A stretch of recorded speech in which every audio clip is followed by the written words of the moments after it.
Hello friend, જય શ્રી કૃષ્ણ। એકદમ ઓછા ઘીમાં ફાઇબર, પ્રોટીન, કેલ્શિયમથી ભરપૂર, એકદમ સોફ્ટ આજે આપણે મગના લાડુ બનાવીશું। તો આ લાડુ માત્ર 10 મિનિટમાં જ બનીને તૈયાર થઈ જશે અને આ લાડુ મગમાં બનાવીશું, તેથી બીમાર વ્યક્તિ પણ ખાઈ શકે।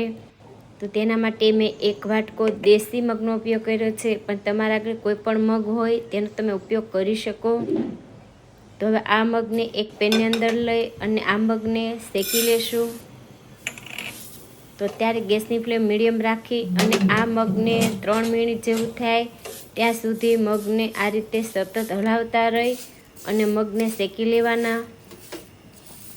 આ રીતે શેકવાથી લાડુ આપણા એકદમ ફરસા થશે। તો શેકાતા બિલકુલ વાર નહીં લાગે, ફક્ત 3 થી 4 મિનિટ જેવું થશે અને આ મગ સરસ શેકાઈ જશે। તો આ રીતે બ્રાઉન કલર ના થાય ત્યાં સુધી આ મગને શેકી લેવાના છે। તો અત્યારે આપણા મગ 90% જેવા બ્રાઉન કલરના થઈ ગયા છે, તમે જોઈ શકો છો। તો અત્યારે ગેસની ફ્લેમ બંધ કરી દેવાની અને આ મગને આ જ પેનની અંદર આપણે ઠંડા થવા દેશું। હવે જે વાટકાના માપથી આપણે મગ લીધા છે એ જ વાટકાના માપથી પોણો વાટકો ગોળ લઈશું અને એકદમ ઝીણો સમારીને ગોળ લેવાનો। એક બીજી પેન લીધી છે, એમાં આપણે ગોળ લઈએ તો ગોળનું પ્રમાણ તમે આનાથીને પણ ઓછું રાખી શકો। તો 3 થી 4 ચમચી જેટલું પાણી એડ કરીએ। અત્યારે ઘીનો ઉપયોગ કરવાનો નથી, માત્ર 3 થી 4 ચમચી જેટલું પાણી એડ કરી અને ગોળને માત્ર પીગાળવાનો છે, કોઈ પાક લેવાનો નથી। તો ફક્ત 1 મિનિટ જેવું થાય ત્યાં સુધી જ ગેસની ફ્લેમ ચાલુ રાખી અને આ ગોળને એકદમ સરસ રીતે પીગાળી લેશું। તો ગોળ સરસ પીગળી ગયો છે, આ રીતને ઝીણી કણી દેખાય એટલે ગેસની ફ્લેમ બંધ કરી દેશું। પેન ગરમ છે એટલે આ જે ઝીણી કોઈ પણ કણી રહી ગઈ છે એ પણ સરસ પીગળી જશે। હવે આપણે આ પાકને સાઈડમાં રાખશું। હવે જે મગ શેક્યા હતા એ સરસ ઠંડા થઈ ગયા છે, તો મિક્સર જારની અંદર લઈ અને આ મગનો એકદમ સરસ ફાઇન પાવડર તૈયાર કરશું। તો 2 થી 3 મિનિટમાં સરસ પાવડર તૈયાર થઈ જશે। તો અત્યારે ખાસ એક વાતનું ધ્યાન રાખવાનું છે, જો પાવડર તમારો થોડો પણ લોટ કરકરો હોય તો એને ચાળીને લેવાનો અથવા એકદમ સરસ ક્રશ કરીને લેવાનો। તો અત્યારે મેં નોનસ્ટિક પેનનો ઉપયોગ કર્યો છે। લોટ શેકાતી વખતે તમારે નોનસ્ટિક પેનનો જ ઉપયોગ કરવાનો છે।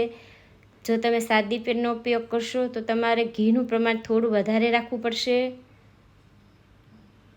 હવે લોટ લઈ અને 2 ચમચી જેટલું આપણે ઘી એડ કરશું। તમે વધારે ઘીનો પણ ઉપયોગ કરી શકો, પણ 2 ઘીમાં બનાવશો તો પણ લાડુ સરસ બનશે। ગેસની ફ્લેમ મીડિયમ રાખી અને આ લોટને આપણે શેકી લેશું। તો કુલ 3 થી 4 મિનિટ માટે આપણે લોટને શેકી લેવાનો। ગેસની ફ્લેમ મીડિયમ જ રાખવાની। થોડો આછો બ્રાઉન કલરનો થાય ત્યાં સુધી આ લોટને શેકી લેવાનો।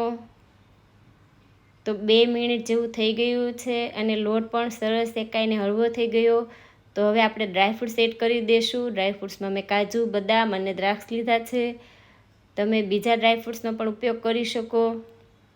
બરાબર મિક્સ કરી 1 મિનિટ જેવું થાય ત્યાં સુધી શેકાવા દેશું, એટલે આપણા ડ્રાયફ્રૂટ છે એ પણ સરસ શેકાઈ જશે।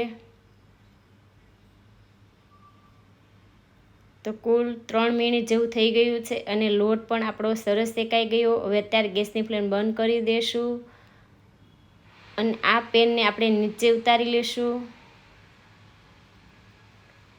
તો જે આપણે ગોળ પીગળ્યો હતો એ પણ એકદમ લિક્વિડમાં જ છે, તો એડ કરશો ત્યારે ખાસ ધ્યાન રાખવાનું, જો ગોળ તમને અત્યારે ઘટ દેખાય તો 2 ચમચી પાણી એડ કરી અને આ ગોળને પાછો ગરમ કરી લેવાનો। પણ મારો ગોળ એકદમ લિક્વિડમાં છે એટલે મેં ગરમ કર્યો નથી, પણ તમારે આ વાતનું ખાસ ધ્યાન રાખવાનું છે કે આ મિશ્રણ ગરમ જ છે ત્યારે જ ગોળને એડ કરી દેવાનો, એટલે બરાબર મિક્સ થઈ જશે। મને થોડું પણ કડક લાગે, ગોળનો પાક જેવું લાગે તો ગોળમાં પાણી એડ કરી અને ગોળને બીજી વાર ગરમ કરી લેવાનો। તો આ રીતનું મિશ્રણ એકદમ ઢીલું થાય એવું જ આપણે આ મિશ્રણને તૈયાર કરવાનું છે. તો આ રીતનું ઢીલું મિશ્રણ હશે તો તમારા લાડુ એકદમ સોફ્ટ બનશે. જો તમને અત્યારે મિશ્રણ કડક લાગે તો આ મિશ્રણની અંદર 2 થી 3 ચમચી પાણી એડ કરી અને આ મિશ્રણને બરાબર મિક્સ કરી લેવાનું. પાણી એડ કરવાથી લાડુ એકદમ સોફ્ટ બનશે અને લાંબો સમય સુધી સારા પણ રહેશે. હવે થોડો મેં એલચી પાવડર એડ કર્યો છે. હાથેથી મિક્સ કરી લેશું. મિશ્રણ ઠંડુ થઈ ગયું છે. એક બીજા બાઉલની અંદર આ મિશ્રણને લઈ અને 1 મિનિટ માટે આ રીતે હાથેથી આપણે ચોળી લેશું. આ કરવાથી લાડુ એકદમ સોફ્ટ બનશે. જો આ મિશ્રણ એકદમ સોફ્ટ હોવું જોઈએ અને હાથમાં લઈએ તો સરસ લાડુ તૈયાર થવો જોઈએ. જો મિશ્રણ છૂટું દેખાતું હોય તો પાણી અથવા ઘીનો ઉપયોગ કરી અને આ મિશ્રણને એકદમ સોફ્ટ ઢીલું તૈયાર કરવાનું. જે સાઈઝના તમારે લાડુ તૈયાર કરવાના હોય એ સાઈઝના તમે લાડુ બનાવી શકો. તો આ રીતે મેં મીડિયમ એવા લાડુ તૈયાર કર્યા છે. લાડુ બનતા બિલકુલ વાર નહીં લાગે, હાથે પણ નહીં ચીપકે અને એકદમ સરસ રીતે લાડુ બનીને તૈયાર થઈ જશે. તો 1 વાટકાના મગથી આપણા કુલ 8 થી 10 લાડુ બનીને તૈયાર થયા છે અને એકદમ સોફ્ટ પણ બન્યા છે. તો એકવાર ચોક્કસ ટ્રાય કરજો. ઘરમાં બીમાર વ્યક્તિ હશે, સાજા વ્યક્તિ હશે, બધા જ ખાઈ શકે તેવા આપણા મગના લાડુ બનીને તૈયાર છે. આ વિડીયો ગમ્યો હોય તો